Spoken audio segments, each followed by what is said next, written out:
Gostaria de mandar um abraço a todos e começar dizendo que sou fã do canal. Bom, a primeira história que quero contar aconteceu com meu tio Antônio em 1992. Ele era um jovem de 17 anos que exercia a função de coroinha na igreja do meu povoado Bom de Laje. Quando terminava, ele voltava para casa a altas horas da noite. Os caminhos por onde passava eram completamente escuros, pois não havia iluminação. Minha avó sempre lhe dizia para tentar voltar mais cedo, mas meu tio Antônio a ignorava, preferindo ficar conversando com seus amigos. Isso aconteceu por um tempo, até que certa noite ele voltou tarde como de costume. Enquanto subia pelo mesmo caminho escuro, viu na esquina de uma casa um homem de aproximadamente 2 metros de altura encostado na parede. Ele usava um chapéu de palha e estava fumando um cachimbo. Meu tio ficou curioso, pois nunca tinha visto aquele homem antes. Ele sentiu um medo enorme e apressou o passo para chegar o mais rápido possível em casa. O problema foi que o homem começou a segui-lo e o caminho parecia ficar mais longo a cada passo. Meu tio manteve o ritmo sem olhar para trás até que finalmente chegou. Assim que fechou a porta, o homem de chapéu pulou a cerca e soltou um grito muito alto. Meu tio Antônio se trancou em casa com minha avó e meus outros tios e tias. Todos ouviram a voz daquele homem. Não era a primeira vez que alguém relatava ter visto um homem de preto, com chapéu e mais de 2 metros de altura. Algumas pessoas até disseram que viram alguém ainda mais alto. A segunda história que quero compartilhar também aconteceu com meu tio Antônio. Em 2016, ele conseguiu um emprego como ajudante de caminhão de carga. Em uma dessas viagens, acabou se atrasando. Ele estava na estrada à noite, fazendo um trajeto de cerca de 2h30 para Santos. Tanto ele quanto o motorista seguiam bem, até que tiveram que reduzir a velocidade, pois havia um caminhão à frente que não os deixava ultrapassar. Foi então que notaram algo estranho. Na parte de trás do caminhão, havia uma mulher debaixo da lona. Ela espiava pelos lados do caminhão e seu rosto era tão pálido e brilhoso que ambos ficaram impressionados. A princípio pensaram que a mulher estivesse sendo sequestrada. O que os deixou ainda mais preocupados foi que toda vez que ela colocava a cabeça para fora, acenava pedindo ajuda. Meu tio e o motorista fizeram sinais para o caminhão parar, e depois de insistirem bastante, o motorista do outro caminhão finalmente parou. Eles contaram o que tinham visto, e o homem ficou branco e sem entender nada. Ele disse que era impossível haver uma mulher ali, pois o caminhão estava completamente carregado e não havia espaço nem para uma agulha. Para convencê-los, o motorista os levou até a parte traseira do caminhão, retirou a lona e mostrou que estava realmente lotado de caixas sem qualquer espaço livre. Cada um seguiu seu caminho e assim terminou a viagem. Infelizmente, eles nunca descobriram quem era aquela misteriosa mulher. Outra história aconteceu alguns anos antes, quando meus avós ainda moravam na fazenda. Meu avô Gonçalo trabalhava em um engenho de açúcar, e naquela área havia muitos trabalhadores, pois era uma grande fazenda de corte. Também havia muitas crianças que costumavam brincar por toda aquela área. Certa tarde, enquanto os meninos brincavam, apareceu um urubu de tamanho descomunal. Todos ficaram assustados ao ver aquela enorme ave se aproximando. No meio do alvoroço, uma menina muito querida entre eles simplesmente desapareceu sem que ninguém visse nada. Ele e os outros homens ficaram horrorizados, testemunhando o sumiço da criança. Algumas horas depois, conseguiram se organizar para procurá-la. Um senhor que era respeitado por todos ali aconselhou o grupo a ir até o topo do monte, pois acreditava que o animal fazia parte do sumiço e que a tinha levado até lá. Meu avô e os outros seguiram suas instruções e partiram antes do anoitecer. Ao chegar ao topo, ouviram o choro da menina e seguiram o som até encontrá-la. Ela estava muito arranhada e machucada, mas viva. Conseguiram resgatá-la e levá-la de volta. Muitos dos antigos dizem que esses animais são, na verdade, bruxos que fizeram pactos com o demônio para se transformarem em animais. Essa foi a história do meu avô Gonçalo. Já minha última história aconteceu com minha tia Yara, no ano 2000. Nessa época ela ainda estudava, e às sextas-feiras após as aulas costumava nadar para se refrescar. Certa vez, enquanto alguns jovens nadavam, um deles mergulhou e de repente pareceu ser puxado para baixo. Minha tia e os outros ficaram assustados, pois ele afundou de maneira violenta. Todos saíram da água, mas perceberam que o garoto não voltava à superfície. Eles gritaram seu nome até que finalmente ele emergiu e nadou até a margem. Quando saiu da água, notaram que em sua perna direita havia a marca de uma mão, como se estivesse queimada. Ele disse que sentiu claramente dedos o agarrando e tentando puxá-lo para baixo, mas após dar vários chutes conseguiu se soltar. Anos depois, em 2007, minha tia namorava um rapaz chamado Jesus. Ele a convidava frequentemente para passeios com seu pai, um senhor que, se não me engano, se chamava João.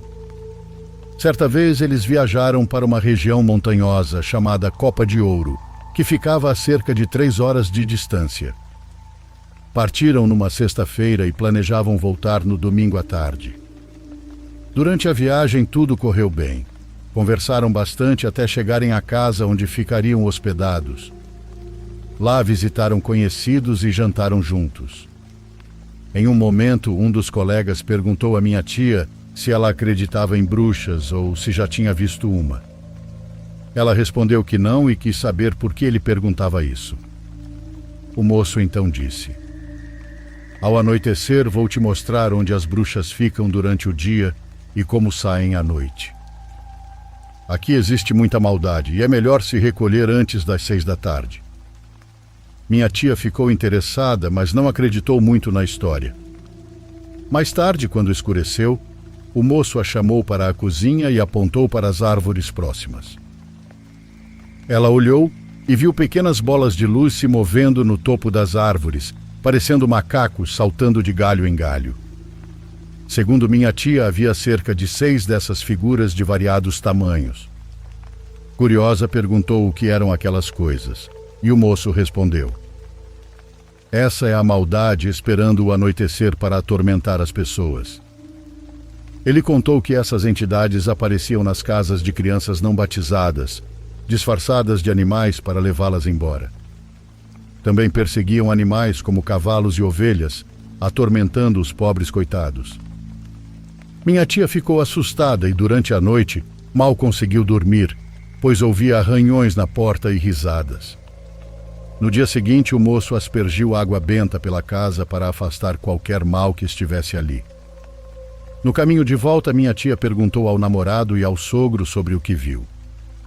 Eles confirmaram que tudo era verdade. Essas são algumas das histórias que conheço e espero que tenham gostado.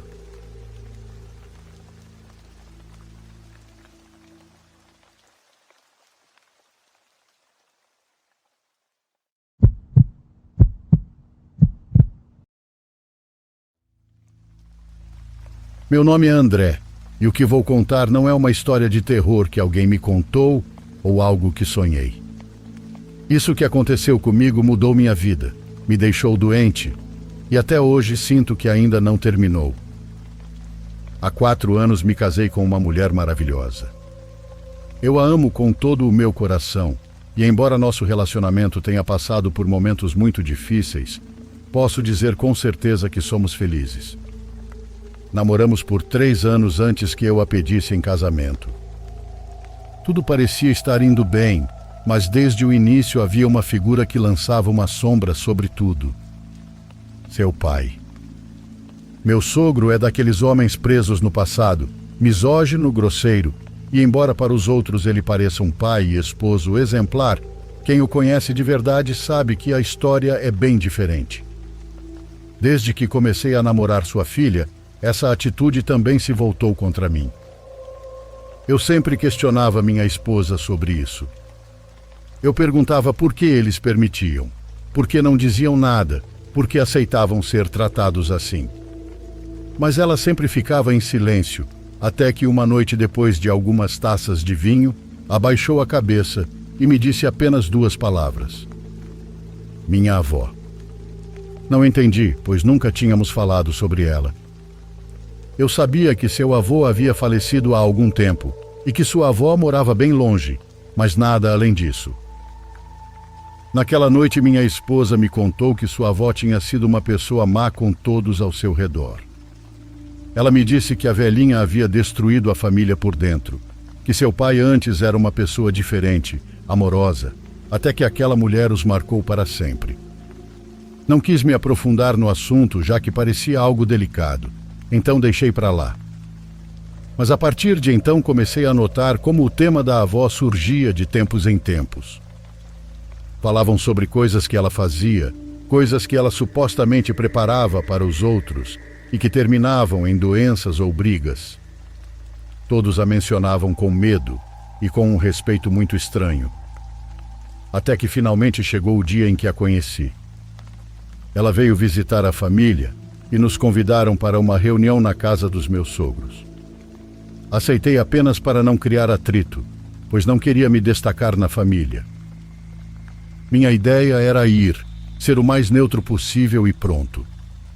A avó foi cordial comigo, até me ofereceu alguns chocolates que havia preparado com muito amor, segundo ela. Aceitei um e coloquei na boca, mas assim que ela saiu pela porta, minha sogra e meu cunhado me cutucaram com o pé e fizeram sinais para eu cuspir. Não entendi nada, mas fiz o que pediram. Depois me explicaram que toda vez que alguém comia algo preparado por ela, acabava no hospital. Disseram que não era coincidência, já que havia acontecido muitas e muitas vezes. Achei um pouco de exagero, mas quando você a vê de perto, quando está lá, é difícil explicar o que sente. Era como se o ambiente todo estivesse carregado com uma tristeza. Anos depois, quando entrei oficialmente para a família, combinamos de ir nos vacinar por conta da pandemia.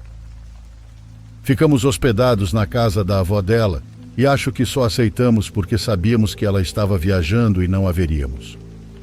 Quem nos recebeu foi uma tia da minha esposa e a princípio tudo parecia normal. Lá é uma casa típica de senhora idosa, cheia de enfeites, bonecas e imagens religiosas. Tudo é muito limpo, mas tem um ar estranhamente frio. Muito, muito frio. Parecia que algo não queria que estivéssemos ali. O quarto da avó tinha um estilo diferente e mais escuro que o resto da casa. Havia um móvel tapando uma janela que na verdade parecia ser uma porta. Não dei muita importância na hora, mas tudo mudou quando minha sogra e meus cunhados chegaram. Ao abrir um dos quartos, encontraram uma mala com um bilhete. Para mãe e filha. Ou seja, para minha esposa e sua mãe. Dentro havia roupas novas de marca, mas com um cheiro forte que não sei explicar. Minha sogra não hesitou e ligou para uma pessoa de confiança, alguém com dons espirituais, como ela dizia. Ela perguntou se deveriam ficar com a mala e a pessoa respondeu que não, que aquelas roupas estavam preparadas para causar mal por meio de bruxaria. Minha sogra me pediu para colocar tudo em sacos pretos e tirar da casa. Fiz isso sem saber que a partir daquele momento meu corpo começaria a mudar. Naquela mesma noite, comecei a acordar a cada meia hora, com sede e vontade de urinar. Desci para beber água várias vezes, algo que nunca fiz na vida. No dia seguinte saímos para conhecer a cidade e passei o dia todo procurando banheiros. No voo de volta fui ao banheiro 8 vezes e mais uma vez menciono que isso nunca tinha acontecido. Meses depois nos mudamos para uma casa nova. Minha esposa tinha muitas festas e compromissos com a empresa, então eu ficava sozinho. Foi aí que tudo desabou. Eu não dormia, tinha pesadelos, sentia que estava sempre sendo observado e comecei a vomitar muito. Primeiro apenas quando comia o que minha esposa preparava. Depois bastava vê-la, sentir o cheiro da sua roupa ou estar perto dela. Eu a amava mais do que nunca, Olhava para ela dormindo e sentia amor. Mas acordada, quando ela estava acordada, eu não queria estar perto dela. Não conseguia tocá-la, beijá-la, falar com ela sem sentir uma ânsia insuportável. Uma vez desci até o quintal e, ao vomitar, vi uma bola de vermes enroscados de cores diferentes. Parecia que se moviam por todos os cantos do lugar. Nessa época perdi mais de 20 quilos e minha pele descascava o tempo todo. Perdi o cabelo, não conseguia subir escadas nem mexer as mãos e às vezes vomitava sangue. Um dia, sem forças para discutir, minha esposa procurou uma pessoa para nos ajudar. Quando voltou, apenas disse: "Vamos para o hospital." Na emergência, fizeram exames e descobriram que eu tinha várias infecções graves, um desequilíbrio metabólico. Me passaram uma dieta, um tratamento e comecei a recuperar as forças. A senhora que minha esposa procurou disse que a bruxaria não era para mim, e sim para minha esposa e sua mãe, mas como fui eu quem tocou aquelas roupas, o mal veio para mim. Hoje estou melhor, mas com sequelas. Fui diagnosticado com diabetes e perdi quase todo o meu cabelo. Mudei por dentro e por fora. Minha esposa conseguiu engravidar e hoje somos pais de 2 crianças lindas. Mas a avó não parou. Ela manda presentes, envia bilhetes e aparece até em sonhos. Uma vez em um almoço, ela acariciou meu filho o tempo todo com a ponta das unhas, como se estivesse em transe. Outra vez, sem saber de nada, me perguntou como estavam meus pais e adivinhou que estavam muito doentes e longe de mim, algo que ninguém sabia. Em outra ocasião, durante o nascimento do nosso segundo filho, deixamos a outra criança com meus cunhados. Naquela noite, minha esposa sonhou que a avó dela estava na casa e acordou chorando. No dia seguinte, meus cunhados nos disseram que as crianças também acordaram gritando de terror e que uma delas disse que viu a velha refletida em um espelho, como se ela realmente estivesse lá. Quando foram à casa dela algum tempo atrás, encontraram coisas enterradas no jardim. E em um quarto que parecia normal, descobriram uma porta escondida que levava a uma sacada oculta. Esse lugar estava lotado de velas pretas, penas, fotos de várias pessoas com alfinetes e um cheiro horrível de podridão.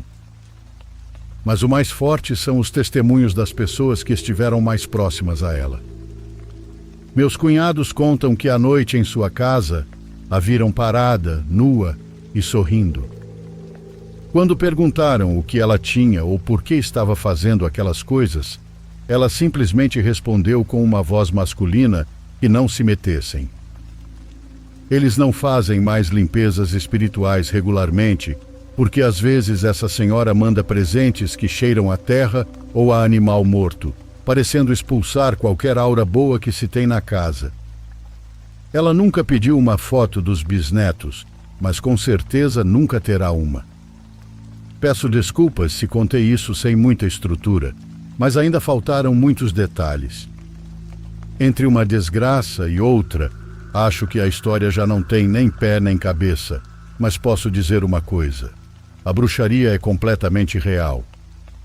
Eles querem separar famílias, destruir a saúde, gerar tristeza, medo, desespero e desolação. Querem fazer você sentir que não há esperança e que ninguém está ao seu lado. Essa é toda a intenção, atingir onde mais dói. Cuidem-se, comunidade, e cuidem de quem vocês amam, porque há pessoas que com apenas inveja podem destruir tudo.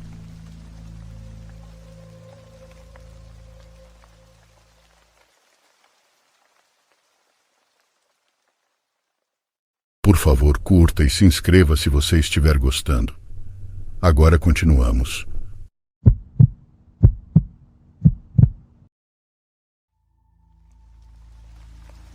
Cuidar de crianças não era algo que eu queria fazer, já que eu não era muito fã de crianças. Mas eu tinha 16 anos e meus pais eram muito rígidos. Eles não queriam que eu trabalhasse em lojas, e minhas opções eram limitadas. Foi assim que acabei cuidando da pequena Emma 3 noites por semana, enquanto seus pais saíam para jantares e compromissos de negócios. Esses vizinhos moravam 2 casas abaixo da nossa, no nosso beco sem saída. A casa era bonita e mais nova do que a maioria do bairro.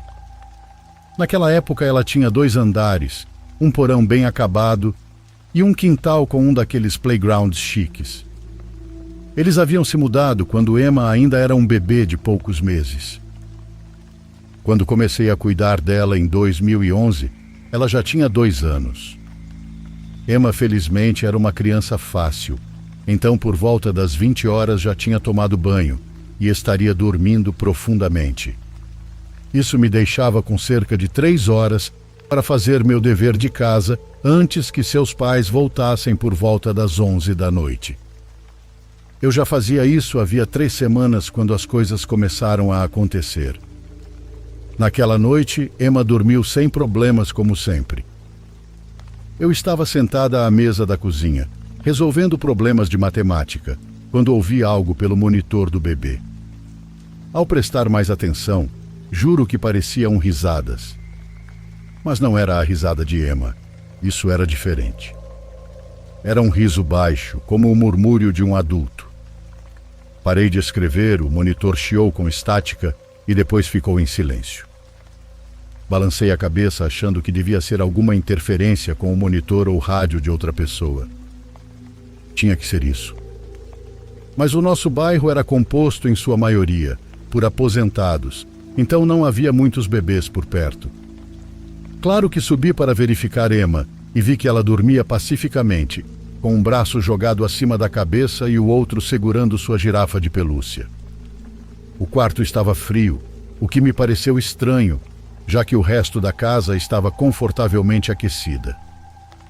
Ajustei o cobertor dela e desci novamente, me sentindo inquieta, mas não exatamente assustada. Na semana seguinte aconteceu de novo. Dessa vez parecia haver sussurros saindo do monitor. Não consegui distinguir as palavras, pois era como uma conversa abafada acontecendo um pouco longe do meu alcance auditivo. Aumentei o volume e os sussurros pararam imediatamente. Então, um único shh veio nítido e claro pelo monitor, antes que ele ficasse em silêncio de novo. Corri para ver Emma, que ainda dormia profundamente, mesmo com seu quarto gelado.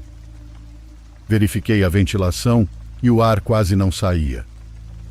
Fechei a porta quase completamente e voltei ao meu dever de casa, mantendo um olho no monitor o tempo todo. Ainda não tinha contado nada aos pais dela, pois somente parecia algo como interferência. O terceiro incidente foi o que realmente me marcou.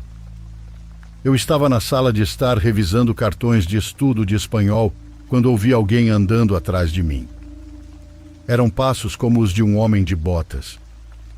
Me virei rapidamente, esperando ver o pai de Emma chegando mais cedo, mas não havia ninguém na sala comigo. Mesmo assim, os passos continuavam, cruzando o cômodo em direção à escada. Eu podia ouvir o som distinto do peso pressionando o assoalho e fazendo-o ranger. Fiquei paralisada, deixando meus cartões caírem no chão enquanto os passos subiam lentamente a escada. Eu deveria ter corrido, pegado Emma e saído daquela casa. Isso teria sido a coisa mais inteligente a fazer. Porém, meu corpo não respondia aos meus comandos. Apenas fiquei sentada ali, ouvindo os passos chegarem ao topo da escada e seguirem pelo corredor até o quarto da menina. O monitor do bebê explodiu em estática e depois ficou mudo. Finalmente consegui me mover, me lançando em direção à escada. Subi pulando 2 degraus de cada vez, apavorada com o que encontraria no quarto dela. Mas o quarto estava exatamente como eu havia deixado e Emma nem tinha se mexido. O frio, no entanto, era pesado agora e eu podia ver minha própria respiração formando fumaça no ar. Recuei lentamente puxando a porta quase até fechar e corri de volta para baixo. Liguei para minha mãe, inventando uma história sobre um barulho estranho do lado de fora. Ela me disse para trancar portas e janelas, o que eu já havia feito. Sua voz me acalmou e fiquei ao telefone com ela até minhas mãos pararem de tremer. Na semana seguinte, quase liguei para os vizinhos para cancelar, mas naquele ponto eu gostava do dinheiro e precisava dele. Fora isso, uma parte de mim se sentia responsável por Emma. Se algo estranho estava acontecendo naquela casa, alguém que soubesse disso precisava estar lá. Aquela noite foi a pior. Emma dormiu como de costume, e nenhum som veio pelo monitor, o que de certa forma era mais inquietante do que os sussurros. Eu estava exausta por causa de uma prova, então me encolhi no sofá com meu livro, planejando apenas descansar os olhos por um instante. Em algum momento acordei com a sensação de peso se acomodando ao meu lado no sofá. Eu nem tinha aberto os olhos quando senti algo frio e pesado pousar no meu ombro. Na frente do meu rosto, senti fios de cabelo roçando no meu pescoço. O pior de tudo, eu podia ouvir e sentir a respiração. Respirações lentas que não formavam vapor no ar congelante da sala. Eu estava muito além do terror e mantive os olhos bem fechados, rezando para que aquilo terminasse logo. O peso no meu ombro se moveu um pouco e algo gelado tocou minha mão onde ela repousava no sofá. E então, finalmente reagi. Soltei um grito e me virei para encarar quem estava ao meu lado, mas não havia ninguém ali. Havia somente a marca afundada no sofá onde algo esteve sentado momentos antes. O monitor do bebê sobre a mesa de centro chiou e ligou novamente. Através da estática veio um som que ainda ouço quando estou distraída. Um rosnado baixo cresceu até virar um rugido tão alto que parecia sacudir as paredes da casa. Juro que as luzes piscaram e lá em cima Emma gritou. Corri até ela sem mais me importar com o que poderia encontrar. Ela estava jogada no chão chorando e com os braços estendidos para mim. A agarrei e saí correndo com ela nos braços. Chamei seus pais e eles vieram para casa imediatamente. Disse apenas que Emma teve um pesadelo e não se acalmava. Não mencionei nada além disso. Inventei uma desculpa sobre minha carga de estudos e disse que aquela era minha última noite lá. Eles ficaram decepcionados, mas entenderam. Emma chorou quando fui embora, agarrando-se à minha perna. Isso partiu meu coração, mas eu não podia voltar àquela casa. O estranho é que, pelo que sei, depois daquela noite nada mais aconteceu. Minha mãe ainda joga baralho com a mãe de Emma, e a família nunca relatou nada em comum. Às vezes me pergunto se aquilo só acontecia quando eu estava lá. Bom, não sei. Só sei que aquela experiência foi traumatizante.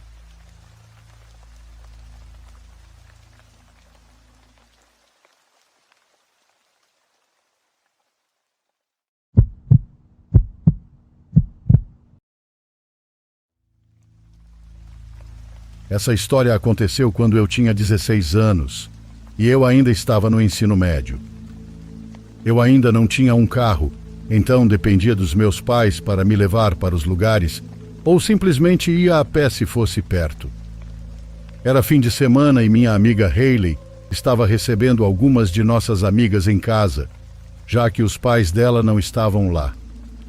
Minha mãe me levou até a casa dela, já que Hayley morava a uns 5 minutos de carro e 20 minutos a pé.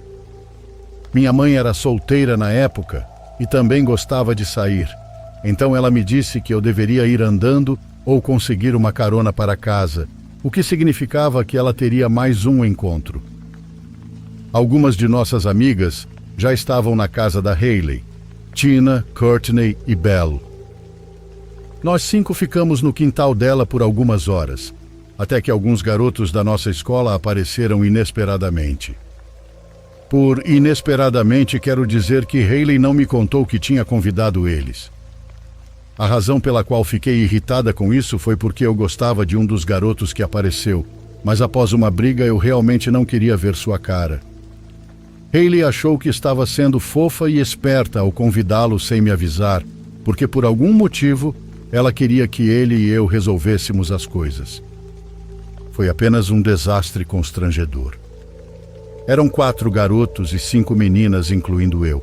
Então, eventualmente, eu decidi que não estava curtindo muito, e depois de um tempo fui embora. Tenho certeza de que depois que eu saí, algumas das outras também começaram a ir embora, porque já era tarde. Mas eu só não queria estar perto daqueles garotos. Fiz questão de avisar a Hayley o quão irritada eu estava por mensagens enquanto caminhava para casa, e ela ficava dizendo: "Meu Deus, volta aqui." Ela pediu desculpas e eu a perdoei, mas eu ainda só queria ir para casa. Caminhei por uns 5 minutos até que desacelerei. Achei que tinha ouvido passos atrás de mim, e quando diminui o ritmo, confirmei que ouvia passos que não eram meus. Virei a cabeça para trás e havia um homem de meia idade, com um capuz cobrindo a cabeça e as mãos nos bolsos do moletom. Ele estava sorrindo, olhando para mim e disse: "Como você está?" Eu respondi com um "Oi" e simplesmente me virei e continuei andando. Estávamos no subúrbio. Pessoas andando por aí não era algo incomum, mesmo que fosse tarde. Mas 5 minutos se passaram enquanto eu caminhava, e toda vez que eu olhava para trás, aquele homem ainda estava atrás de mim. Ele estava a mais ou menos a mesma distância, talvez um pouco mais perto cada vez que eu olhava. O caminho até minha casa não era uma linha reta. Eu tinha que fazer várias curvas em ruas que se cruzavam para chegar lá, e a cada curva que eu fazia, ele ainda estava lá. Eu estava mandando mensagens para minhas amigas sobre isso, e então o homem atrás de mim disse: "Não é uma noite tão agradável? Adoro esse clima." Respondi: "Sim." E foi só isso. Comecei a andar um pouco mais rápido, mas não o suficiente para parecer que eu estava fugindo. O homem falou de novo, e cada vez que ele abria a boca, parte de mim morria um pouco por dentro. Tipo, por que ele estava falando comigo? Por que ele estava me seguindo? Ele perguntou: "Você é do bairro?" Respondi que não. Minhas respostas eram curtas e firmes. O homem então começou a rir. Eu comecei a mandar mensagens para todas as minhas amigas, pedindo para que mandassem um dos garotos vir me buscar. Ironia do destino, o garoto que eu estava tentando evitar estava a caminho para me buscar. Vou chamá-lo de Marlon. O homem atrás de mim então disse algo que mudou tudo. Ele disse: "Eu não vou te machucar. Você mora perto da escola, certo?" Eu me virei e ele parou no mesmo instante. Ele ainda estava sorrindo, mas agora o sorriso parecia mais falso, mais sinistro. Eu gritei: "Me deixa em paz!" e comecei a correr. Ouvi o homem correndo atrás de mim, tentando me alcançar. Naquele ponto era minha vida em jogo, então comecei a gritar feito louca. Gritava socorro para que todos nas casas ao redor acordassem e ouvissem. "Cala a boca, sua vadiazinha." Ele começou a gritar. Meus gritos definitivamente o assustaram, porque ele obviamente não queria que um monte de testemunhas saísse de suas casas. Ele correu para longe na escuridão, e eu vi algumas luzes das casas ao redor se acenderem. Um casal saiu de casa, e eu expliquei que quase fui sequestrada. Fiquei lá na frente da casa deles até o Marlon chegar para me buscar. A casa da minha mãe ficava só a 1 minuto de carro dali. Minha mãe não estava em casa e não estava respondendo minhas mensagens. Eu não queria ficar sozinha, então convidei ele para passar a noite. Sei que ele ficou feliz com isso, mas não acabou aí. Ficamos acordados até tarde, apenas conversando e relembrando os velhos tempos, quando ambos ouvimos passos circulando a casa. Meu quarto naquela casa ficava no andar de cima, de frente para o quintal. Ouvimos o portão do quintal sendo aberto. Minha mãe nunca entraria pelo quintal, então algo estava errado. Eu ia gritar o nome da minha mãe, mas em vez disso Marlon e eu apenas olhamos pela janela. Não ouvimos mais nenhum som. Estávamos esperando ver alguém andando pelo quintal, mas em vez disso, ouvimos uma voz masculina dizendo: "Eu vejo vocês aí em cima." Soltei um suspiro e me afastei da janela. Marlon gritou algo como: "Estamos chamando a polícia, seu maluco." E foi exatamente o que fizemos. O fato desse homem saber onde eu morava me diz que ele provavelmente sabia quem eu era. E se ele sabia que eu estava indo para a casa da Hayley? Marlon fez grande parte da conversa com os policiais. Olhando para trás, eu sei que ele se esforçou muito para ser o homem da situação, e eu agradeci por isso. Os policiais apareceram e dar a descrição do homem me fez se sentir melhor, como se pelo menos algo tivesse sido feito. Minha mãe chegou logo depois e ela estava tão assustada quanto eu. Eles mantiveram um carro de polícia estacionado na rua por algumas horas como um dissuasor. Depois disso, nunca mais andei à noite. Eu tinha medo até de ir para o quintal. Minha mãe teve que chamar meu tio para instalar um sistema inteiro de câmeras de segurança por conta disso. Ele fez questão de deixá-las bem visíveis para assustar aquele homem ou qualquer outro maluco que tentasse voltar.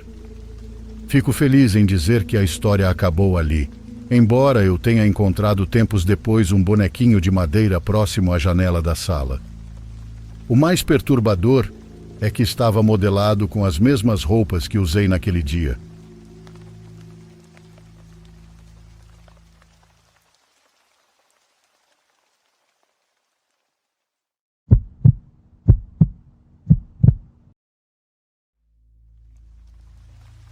Olá, meu nome é Diego e gostaria de relatar algo.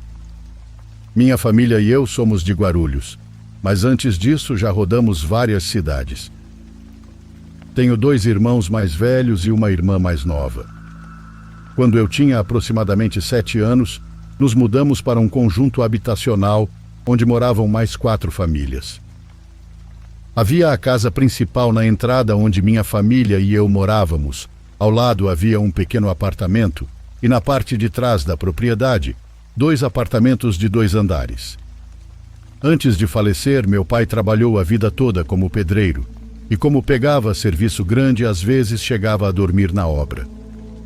Ele acordava às 2:30 da manhã para se preparar para o trabalho e minha mãe um pouco antes para arrumar sua roupa e preparar sua comida. Pouco tempo depois de nos mudarmos para lá, minha mãe começou a ouvir ruídos na cozinha e na sala todas as noites, embora não tivesse visto nada de estranho ou fora do normal. Mas depois começamos a sentir presenças sufocantes que nos assombraram por muito tempo. Lembro-me da primeira vez que minha mãe, muito assustada, começou a pedir para que qualquer um de nós, meus irmãos ou eu, a acompanhasse à cozinha de madrugada, quando ela preparava a comida do meu pai.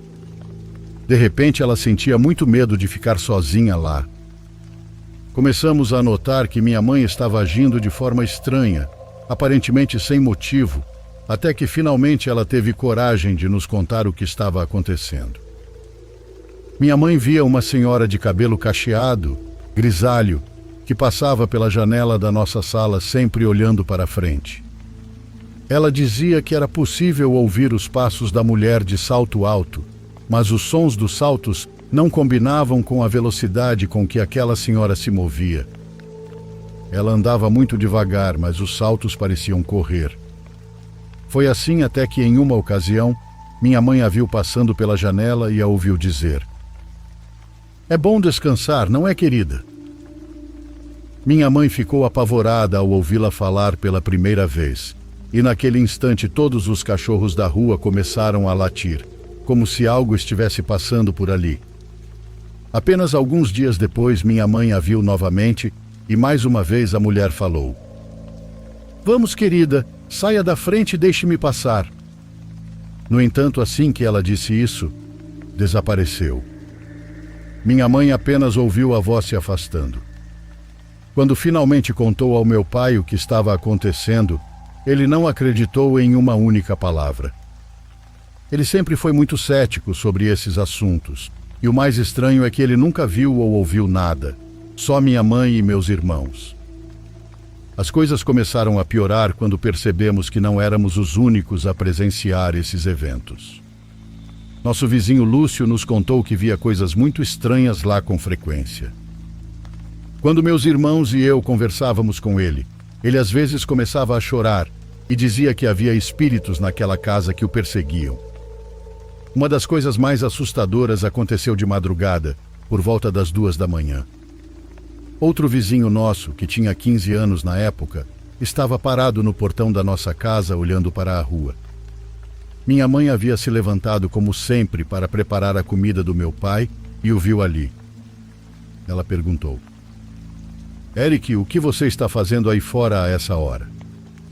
Eric respondeu: Estou esperando a Sara sair do banheiro. Ele se referia à minha irmã mais nova, que tinha 7 anos, e ao banheiro externo que ele costumava usar. Minha mãe disse que minha irmã estava dormindo e que mesmo que estivesse acordada, por que ela sairia para usar o banheiro do quintal se tínhamos um dentro de casa? Confuso, Eric respondeu que não sabia como ou porquê, mas tinha certeza de que a viu entrar naquele banheiro. Minha mãe saiu e disse para eles verificarem juntos. Quando abriram a porta, não havia ninguém. Ela nunca tinha visto Eric tão assustado. Ele não conseguia entender o que tinha acabado de acontecer, mas estava certo de que tinha visto uma menina muito parecida com minha irmã entrar ali. Naquele momento, minha mãe concluiu que havia 2 entidades diferentes naquela casa. Até as visitas passaram por experiências estranhas e testemunharam a atividade paranormal. Em uma ocasião, minha tia Mônica estava ajudando minha mãe a limpar a casa. Eu me lembro muito bem do momento em que ouvi os gritos e passos correndo. Saí do meu quarto e vi minha tia sair correndo do quarto dos meus pais. Ela estava sem ar e, de repente, desmaiou. Quando finalmente conseguimos acordá-la, ela disse que tinha visto uma mulher dentro do armário. Ao descrevê-la, soubemos imediatamente que era a mesma mulher que minha mãe via, a mesma que nós também já tínhamos visto. Cansada daquela situação, minha mãe contou à senhora que nos alugava a casa sobre tudo o que estávamos presenciando ali. Quando ouviu a descrição, Dona Rosa respondeu com tranquilidade: Ah, sim, é a Dona Berta. Minha mãe, em choque, perguntou a quem ela se referia, e Dona Rosa explicou que era a antiga dona daquela propriedade, que havia falecido anos antes. Moramos lá por mais 12 anos e nunca paramos de vê-la ou de ouvir coisas estranhas. Meu irmão também viu claramente a menina, a que se parecia com minha irmã. Ela se parecia tanto que em uma ocasião ele a seguiu pela casa, até que, prestes a entrar em um dos quartos, percebeu que não era realmente minha irmã. Tudo aparentemente terminou quando nos mudamos de lá. Fomos a última família a habitar aquela casa. Hoje em dia o local virou um ponto de encontro para usuários de drogas. Acredito que fiquei com sequelas por causa dos anos que passei naquela casa. Ainda tenho pesadelos constantes e paralisia do sono. Muitas vezes sinto que acordo e me vejo lá, sem poder me mover, em algum dos cômodos daquela casa. Aqueles seres me aterrorizam, me encaram, se aproximam de mim, e o horror só termina quando alguém consegue me acordar. Parte de mim continua naquele lugar.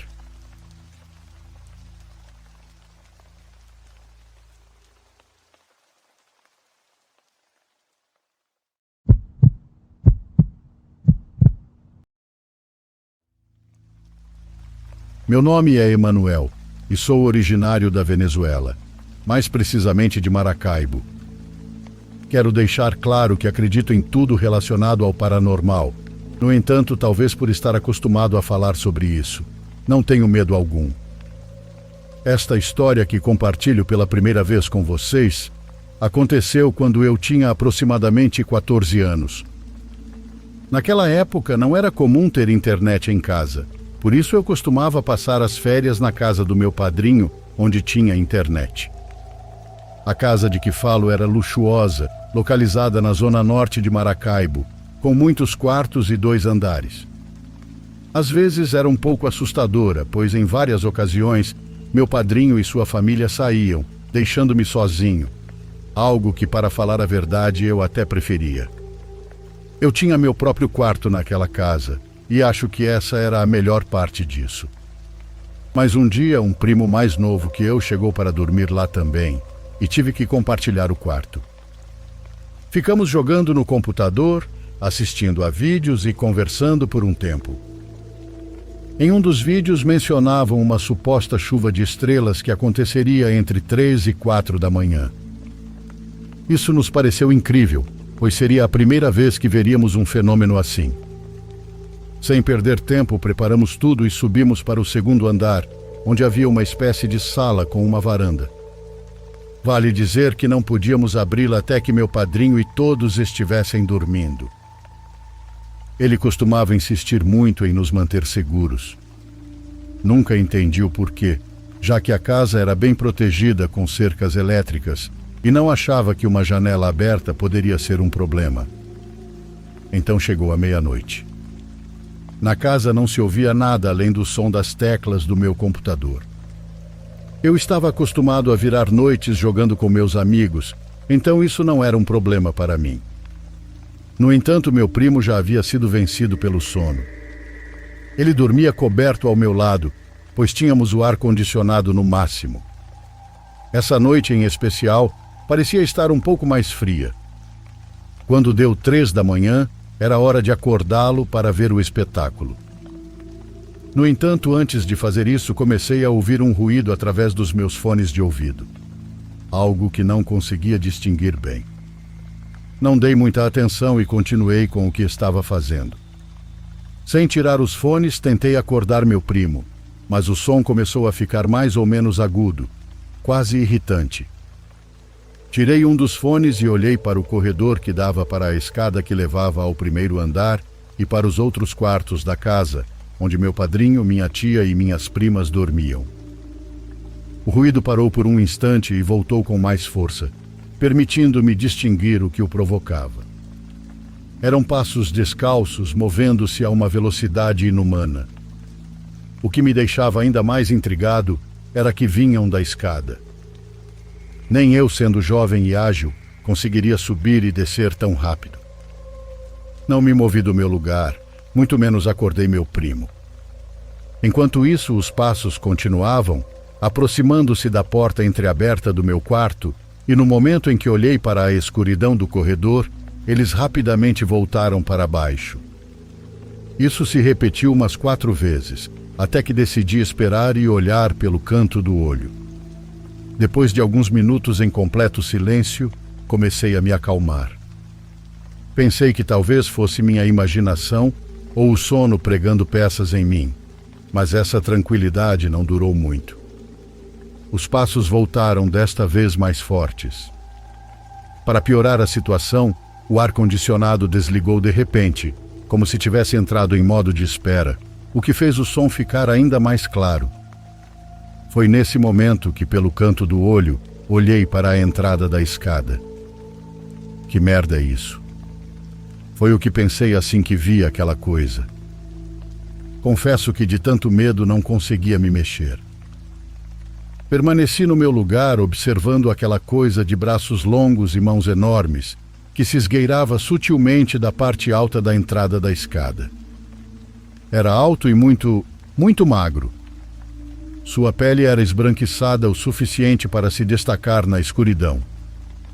Com horror também notei seu cabelo longo e escuro, embora não muito volumoso.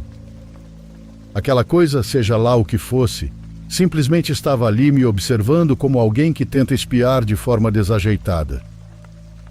Acho que é óbvio que não acordei meu priminho, já que ele só tinha 7 anos. Fiquei com medo de gritar e aquela coisa nos possuir ou algo assim. Não sei. Não conseguia pensar direito naquele momento, então fiquei em silêncio. Juro que pensei que aquela coisa entraria no quarto, mas em vez disso simplesmente desceu a escada novamente, pisando cada degrau com seus pés descalços de forma absurdamente rápida. Passaram-se alguns minutos e novamente ouvi passos. Neste ponto eu já não conseguia mais suportar o medo. Lá estava ela de novo, espiando do topo da escada. Quando aquilo desceu mais uma vez, sem pensar, empurrei meu primo para acordá-lo e o arrastei quase à força, até o quarto das minhas primas. Para chegar lá, precisávamos passar exatamente pelo local onde aquela coisa estava. Não tinha escolha, então corri com meu primo atrás de mim. O pobre coitado não entendia nada do que estava acontecendo. Apenas corra, eu dizia. Quando finalmente entramos no quarto, nos deitamos em uma cama desocupada, com muito cuidado para não acordar as minhas primas. Meu coração batia tão forte que eu sentia que ele sairia do meu peito. Não lembro em que momento dormi, mas quando amanheceu, liguei para minha mãe e pedi que fosse me buscar. Não queria passar mais uma noite sequer naquela casa. Por mais que ela perguntasse por que de repente eu não queria mais visitar meu tio, recusei a contar. Só depois de um tempo consegui finalmente me abrir com ela e com outros familiares. Quando contei a um dos meus primos, surpreendentemente ele acreditou em mim. Ele já tinha ouvido histórias de outras pessoas que dormiram naquela casa. Hoje tenho 27 anos, moro em Manaus, e essa foi a experiência mais assustadora que já vivi. É estranho, porque quando criança eu via coisas que depois nunca mais vi. Não sei o que havia naquela casa, mas não era algo bom. Para quem quer saber, trata-se de uma casa conhecida como Casa Blanca, no setor El Pilar. Obrigado por me lerem.